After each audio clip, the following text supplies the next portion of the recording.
Welcome to the Kai Greene Effect.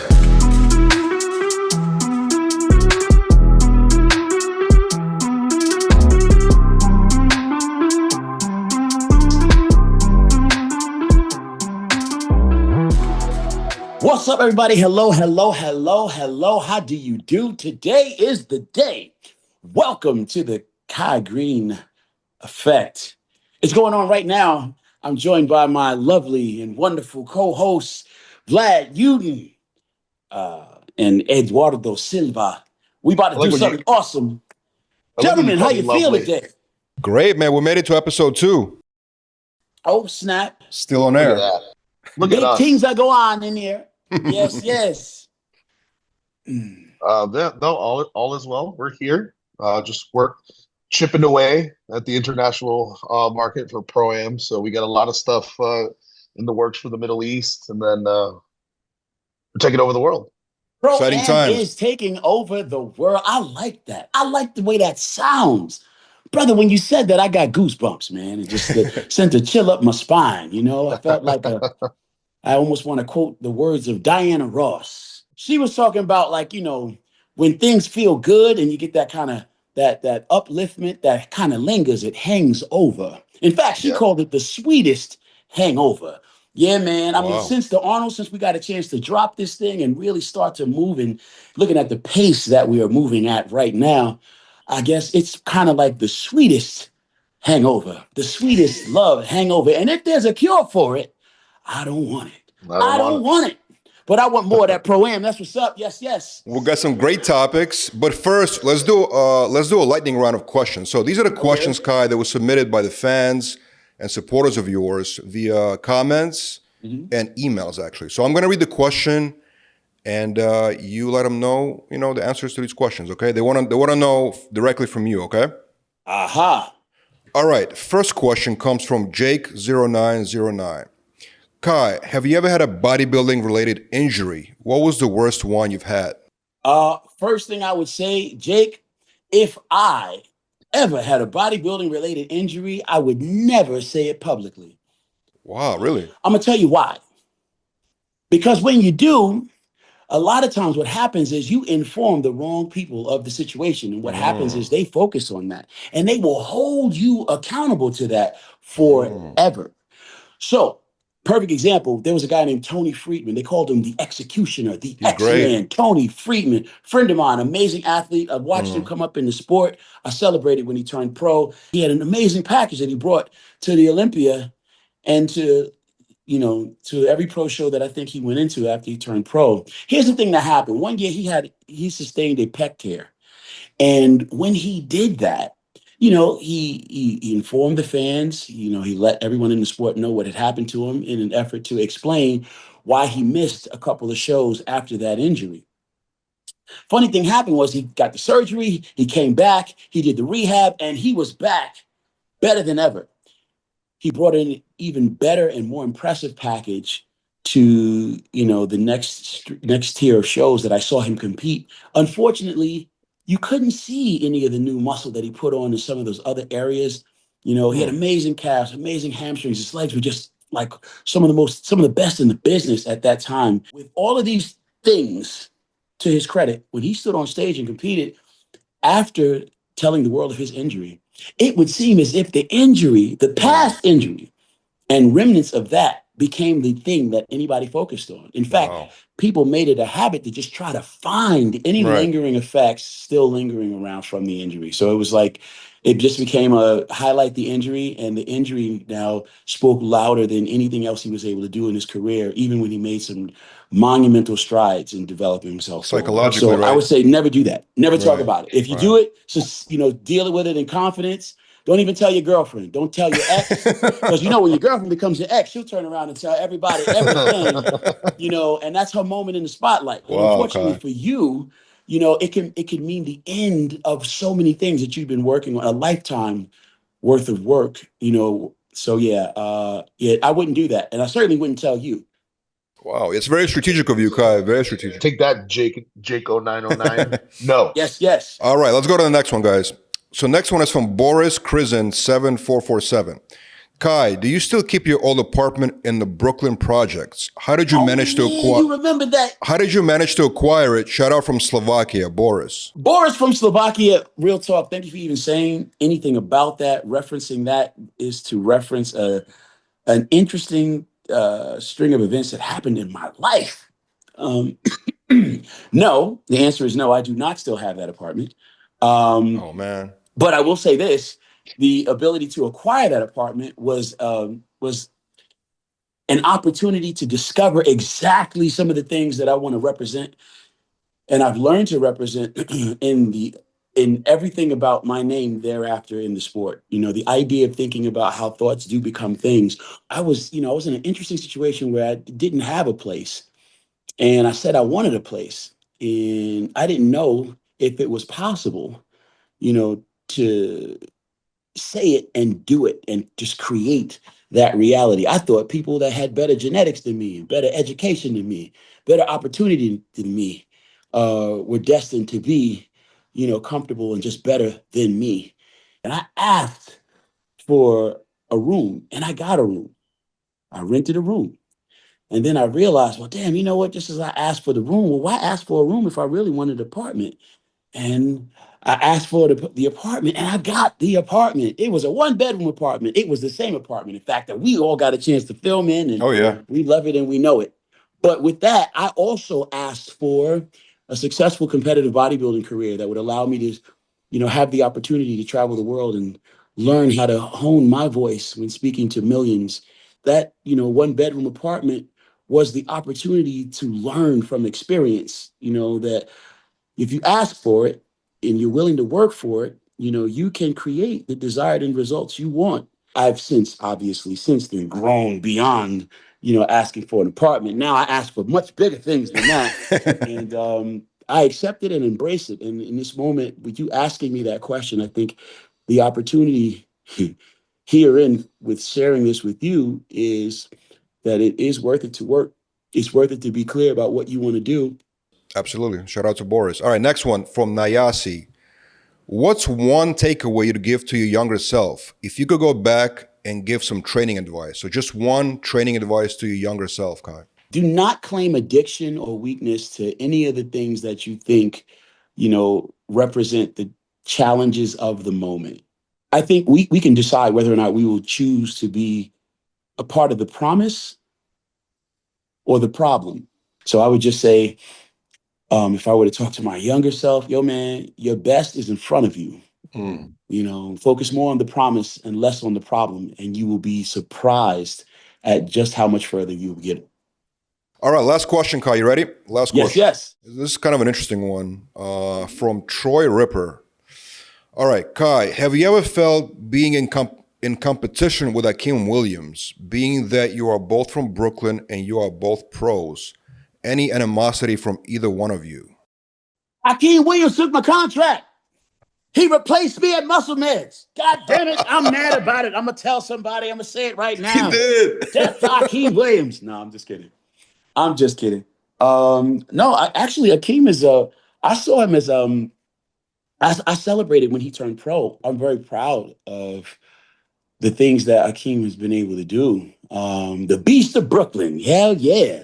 There's some awesome things about his physique over the years that, I really, really appreciated and still admire. So no animosity, yeah? No. Not that I would say publicly. Besides, I think he's been a dominant force, behind the scenes for a very long time. So I would personally, having been quietly a fan of his rise in the sport, quietly, I would say that I really I really want to see him still do more. I wanted to see him do more than he's done. Because I really believe that he's one of those guys that from the first time I saw him, he had like a tremendous amount of potential and some things that I think stand to his credit that I would probably even wish I had. You know what I mean? Wow. So yeah, and to say it is not to step on my toes or anybody else's. I think You know, that dude has his own right to the tree of greatness that I think is still yet to be realized. Nice. All right, so that was a lightning round of questions from the fans. I encourage everybody to submit these questions because this is a direct way that they can communicate with you, Kai.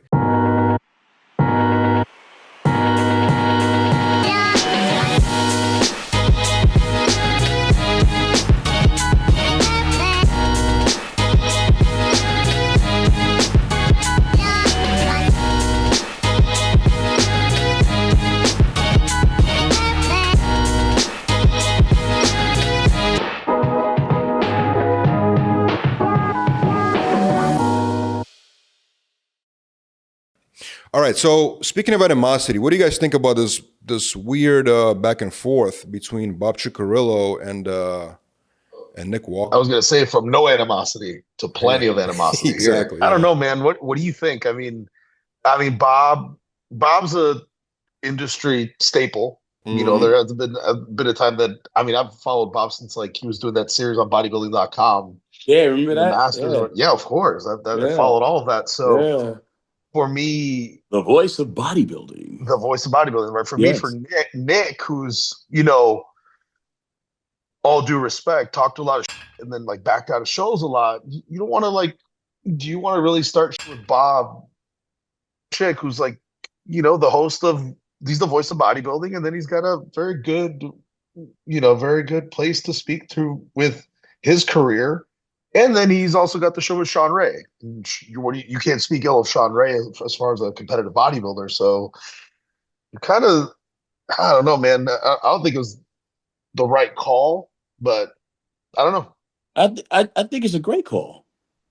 I'm gonna play devil's advocate on that. Do it. I think it's a great call because what it does is, I think Bob Cicherillo and Sean Ray, real talk, these guys have been around in the sport and in front of the camera and behind the camera for a very, very, very long time. You know, not only are these guys like, you know, voices for the industry, you know, with their fingertips on the pulse of what's going on, you know, in and out, but, you know, they're also historians. They are the mouthpiece or the kind of mouthpiece that speaks to the advance of our sport and certainly the awareness of some of the things that I think the fans would not get a chance to understand without their insight. But with saying that, you know,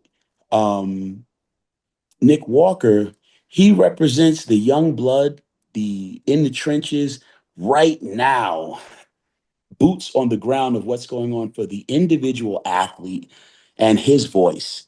It's valid.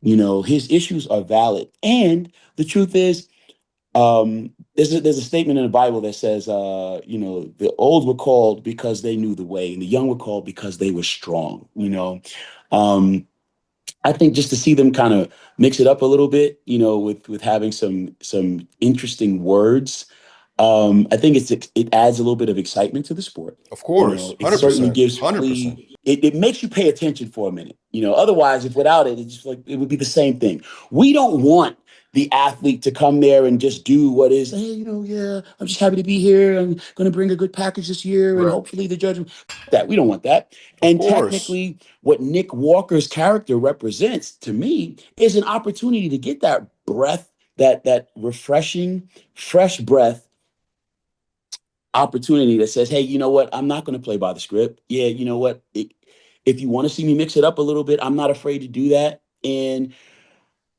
it's not, I don't think it's a blight. It's a negative to Sean Ray. It's not a negative to Bob Cicherillo. I don't even think it's a negative for Nick. I think it's a great moment of entertainment for us and as enthusiasts and for the fan that doesn't really know about the judging. They don't really know about the history of the sport. But They don't really my know question, about, you know, my question to you, Kai, on that is, what's the payoff, right? Because if Bob was actively competing, the payoff is, oh, these two motherfuckers are going to get on stage and pose off, right? So you got Bob. Bob's an announcer. Nick's a competitor. How do we like? Because I love it. I love controversy, right? In the yeah, industry, it yeah. makes it fun, right? It's like there's a storyline to follow now, right? The Where's the payoff? Yeah, yeah. Yeah, The payoff there is that moment of, you know, the record skipping And we pay it jolts you from the lullaby. You get Yeah. that lullaby. Okay, the Olympics coming again. Okay, yeah, this show is coming in. What are they promoting? What are we promoting? What are they promoting? Yeah. Here we go again. Same personality, saying this. Nobody wants to offend anyone. No one wants to say anything. And the truth is, I think behind the scenes, these are men that understand their role and responsibility in the larger scheme of the industry and the sport. I think the sport is benefit. We had this big benefit to have Bob Cicherillo there in the capacity that he is, because he was once an athlete and he once had to play the game too, and he has to, there's things that he has to do now, I'm sure, behind the scenes, because you have to keep your sponsors happy, and you have to keep, the hands that are influential behind the scenes, that, move and shake. I mean, we have to keep these things appeased. And I think he's doing that very, very well. Would it be nice to see other guys do it? Yeah, absolutely. We're 100%. only going to benefit from it. So that being said, we go from that kind of talk to now we have Ali Bilal beefing with Arnold. So we got talking left and right going on in the industry. So it's actually pretty good, right? Arnold was on the commentary, right? He's complaining about the shorts for men's physique, right? Oh, Okay. they're wearing the long Bermuda shorts. Why are they wearing long Bermuda shorts? Then what are they gonna do? Commando pajamas next, right? Because he wants to see their legs. He goes, what's the point? Some of these guys have great thighs and they're just hiding under these shorts. He called the shorts bogus. Now, Ali Bilal has taken the stance that he just called the whole division bogus. The men's physique sucks. Yeah. And that's how he's taking it, and that they want more prize money, right? Because the prize money at the Arnold was what, 25, 40 grand? And then, men's open is $600,000 or whatever it is, 500,000 at the Arnold. So he's taking the stance against Arnold, and then he's saying he's boycotting the Arnold. He'll never do the Arnold again because of those comments. He just won the show, mind you. So he also complained about the prize money. He said they took out the taxes from his thing. He only got because of the something like exchange. that. Yeah. When you're the champion, there's a lot of responsibility that's put on your shoulders, and being the overall winner of any show, it brings to you a spotlight, and with it a microphone that carries a very strong influence, not only to be able to speak on what your experience is, but also to speak in the way that will influence people that will buy tickets next year, 2 years from now, and also the talent that is coming up behind you. Every star athlete that's working to come behind you, and looking up to you, doesn't necessarily need to be exposed to more information than is necessary. I think talking too much or saying more than you're supposed to say doesn't just hurt, or it doesn't just expose how you felt or your disappointment, but it can present a black eye to more than you may be able to think about. And I think too, right? You're the champion, right? So there's a certain amount of decorum that goes with being you're the spokesperson for that division, let's say, right? At that point in time, right? Yeah. And you're now you're insulting an industry institution that is Arnold Schwarzenegger, and the words were taken out of context. Arnold never said men's physique is bogus. He just wants to see more of the physique. He wants them in like the shorty shorts, kind of like how the Classic started, where they had the short shorts, but you still saw the quads. Yeah. He just wants the quads there, because there was a few guys that came out that there was like, stilts coming out of the shorts. So they definitely didn't train their legs. But then you have guys like Ali who has giant quads that were coming out of the shorts. So it's like, where do you draw the line? Like, should men's physique guys are the legs not being judged at all? Do we not judge the calves at that point? And it's just an upper body competition, or are we still judging whoever has the best quote unquote beach physique? I don't know why the whole boycott is even necessary. You could have just responded, said something positive about the division, but what's the boycott for? I didn't quite get that. Well, I think he's a young champion, and this is his first time. One of the things that's really unfortunate about this experience is, it takes so much work a lot of times to get your way into the spotlight. And once you get there, the truth is, a lot of times people will expect that you have also, gone to marketing school. You've also gone to,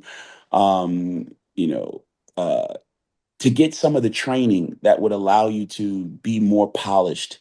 I've seen a lot of interviews where you can always walk away from it with with critique about, oh, well, he didn't speak well, or oh, he didn't speak well enough, or oh, he wasn't insightful enough, oh, he repeated himself over and over again. There's so many critiques that can be almost a lot to kind of grasp, I think, when you're coming up and when you've gotten there. A young athlete, shout out to you. I'm sure when he gets a little bit more time to process that, there's got to be more with his thought process and feelings than just what we've gotten the chance to hear and see. So, it's exciting now. I guess it's entertainment. You know what I mean? Yeah. It is entertainment. Yeah, and I think that comes a part of being a champion, right? Is you have to start becoming a more seasoned politician, right?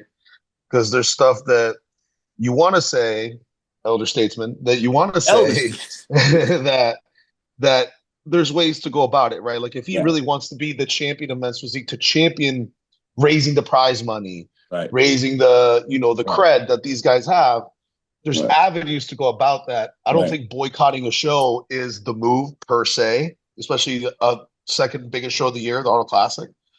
I would say maybe becoming the face of that movement of like, hey, give men's physique a chance to really show you what we can do and how we can draw crowds to your shows, right? Because the promoters pay out what they think you're worth, right? It's only worth what somebody's willing to pay for it. Mhm. So if he feels like their value is being lowered, put your money where your mouth is. I will show up to any show that's willing to raise the prize money, and let's see if I can make it worth your investment. But speaking of not being politically correct, one of the craziest moments in bodybuilding, and Eduardo, I want to get your opinion on this. Do you remember it was a 2015 press conference at Olympia, Phil Heath versus Kai Greene? That interaction, there was no political correctness then, Kai, right? I mean, that was a raw moment in time that people can go on and YouTube right now.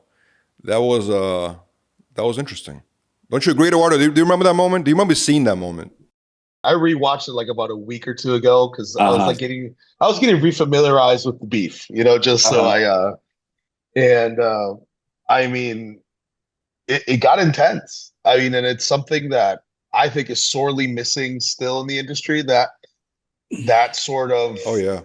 like, God, man, I was like, you look like you were about to kill the guy, right? Like, and Phil's getting upset and he's making his faces and saying, oh, Phil was talking about his father passing away. 2014, 2012. Yeah. Well, the craziest moment was when Phil. Phil was talking about his father passing away, and then Kai interrupted that moment. It's not about your dad. Yeah. Yeah. Oh man, there are times when you can't say certain things because to say one thing might just might hurt someone else's feelings, and you're not necessarily, to be that elder statesman, to be that, positively politically correct politician. I think you naturally have to remove a certain amount of your own willingness to focus on your feelings. But with saying that, I don't think I don't think you can be as clear or as honest as a lot of times people will expect for you to be, to fit the convenience of what is expected of you in this moment. And if you are speaking in any capacity, there is a respect and appreciation for the industry and those that have come before you, that would merit a right way or an intelligent way to present your opinion without necessarily trying to burn everything down. The last year that I can recall winning the Arnold Classic, um, I had a difference of opinion with, Arnold Schwarzenegger. And I think while on stage, Arnold had said very clearly, hey, you know what? I didn't have you as my top guy, I remember I that. remember that. Yeah. Arnold. Yeah. And now, mind you, when he said this, I'm gonna just, if I get real with you for a second, how could you? I mean, I've been watching your movies forever, and a day I had your poster on my wall 20 years before I got a chance to work and to vie for the opportunity to be able to shake your hand. When he was the governor, it wasn't a thing where he came to the show and shaked everybody's hand. You had to be the one guy because you were the only one that was going to get a chance to shake his hand. So that meant if you really, really, really, really, really, really valued shaking the hand of the man, You had to be better than everybody else. You had to, and in order to do that, that meant you had to be willing to work harder than you ever worked before in your life. So when you got on that stage and you earned that opportunity, to stand before the audience and the judges and to be deemed worthy, and now as a result, here he comes with the trophy and the Hummer. That's what happened too. That year that I won, there was no Hummer. But I wanted the Hummer too when I was working for the Hummer. I didn't get the Hummer. But I did get a chance to shake his hand. And now when he turns around and says, hey, you know what? You weren't my favorite. In fact, I did not, support the idea of you being, deemed the champion of the winning physique today. Because I thought you should have had a vacuum. I'm sorry, Kai. Do me a favor. Ha ha ha, as jokes. For shits and giggles, Kai, show us that vacuum. Yeah. In front of an audience of thousands of people. And I mean, you can find it on YouTube now, and it's now, it's there for the world to see, many years later, millions of views. It could have been identified as a moment of embarrassment. You could have very easily chose to go into your feelings and, melt down and feel every reason to be justifiably discontent with how that unfolded. But the truth is, for me at that moment, rather than get lost in my own feelings about that, rather than even recognize that I could have feelings about that at all, just take it gracefully. I'll take it a step further than that same night, because I was there. On top of that happening on stage, Arnold decides he's not going to go give a speech at the after party. And who do they call? My dearly dehydrated friend who was drowning himself in cranberry juice. They bring him over. They're like, please, can you get Kai over here to just give a quick speech?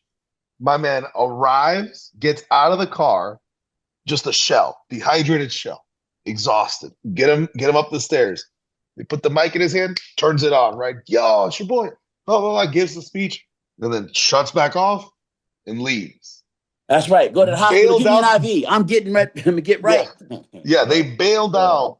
He just insulted him, but instead of going, I'm not showing up because he told me he didn't like my stomach, got his ass into a car and showed up at that after party and gave the little hype speech and then did his thing as, again, the champion.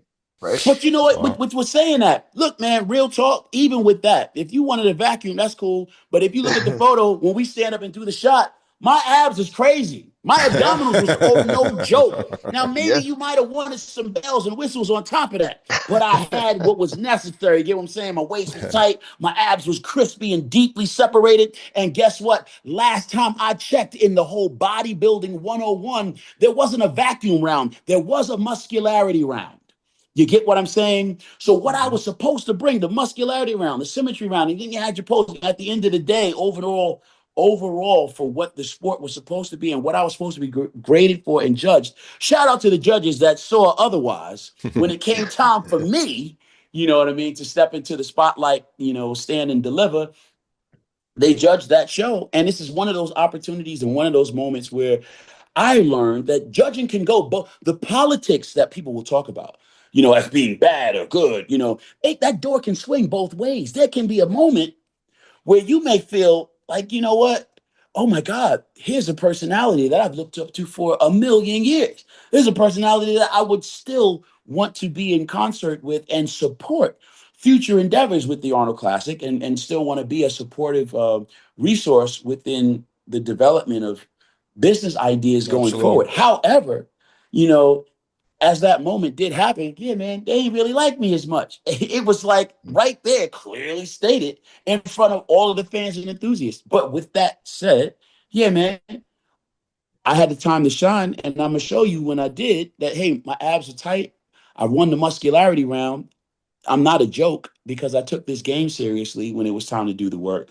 And because that's so, when you decided to point the finger and say, "Hey, Kai, show us the abdominal, show us that vacuum. Go ahead and show it." Okay, I'm gonna put this frontal bicep up, and you can look at it for years to come after this, and you can argue, what this midsection looked like. Was it questionable or not? When it counted, I was dead. There you go. I was ready. All right, everybody, it's your boy K with the AKA Mr. Getting It Done. I've been joined by my wonderful co-host, Black Beauty and Eduardo Silva. We just did something really cool here at Generation Iron. It is the Kai Greene Effect.